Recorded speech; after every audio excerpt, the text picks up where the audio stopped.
Dear Diary, we continued our escape jogging down the castle hallway alongside some incompetent guards. Incompetent as heck!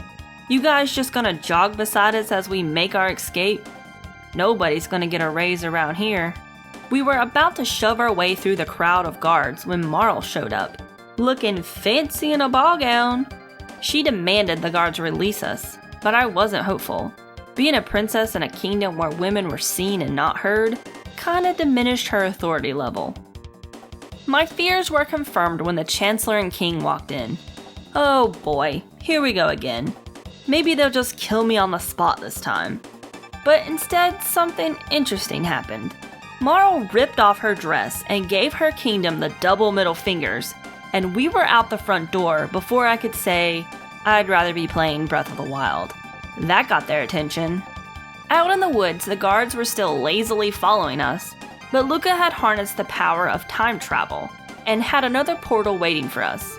Before the Chancellor and his curt minions could stop us, we jumped into another gate and zipped off to any time but here. Unfortunately, any time turned out to be the very ugly future. The kingdom had lost all its cheery charm and was now one color, kinda like Arizona. The desolate landscape had small dome-like structures where poor, dirty people huddled together and lusted after food. Yeah, the people were starving.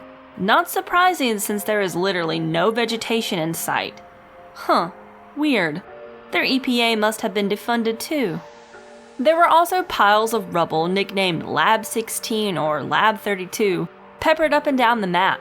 The people believed the monsters were immune to weapons and didn't dare cross into other parts of the territory in search of food.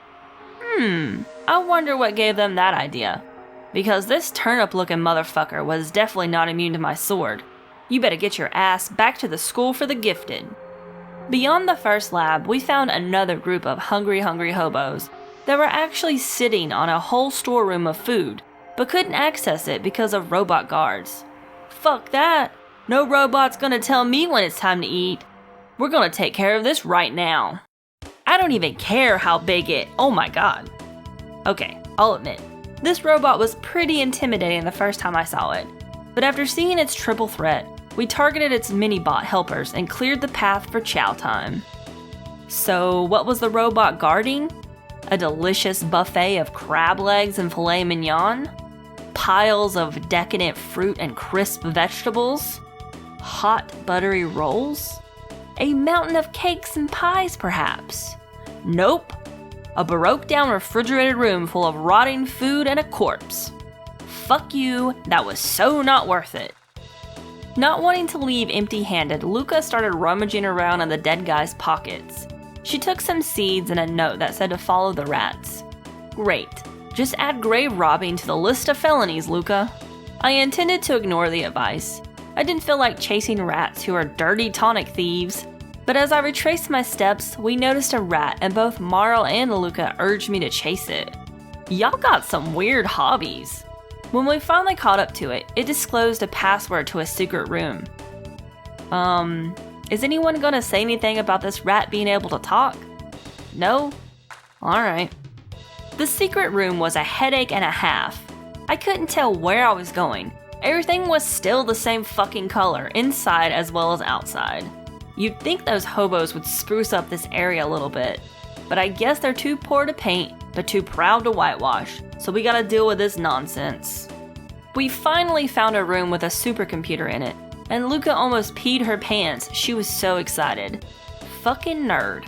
She basically googled, time warps near me, and found another gate not too far from here. Finally! This place sucked balls, and I was actually starting to get really hungry. All of a sudden, Marle was like, "What's this button do?" and pushed a random button on the supercomputer. I wanted to slap her, but luckily the place didn't cave in and enemies didn't fall from the ceiling. Instead, a visual record played from the year 1999, and before you ask, Diary, no, it wasn't the Britney Spears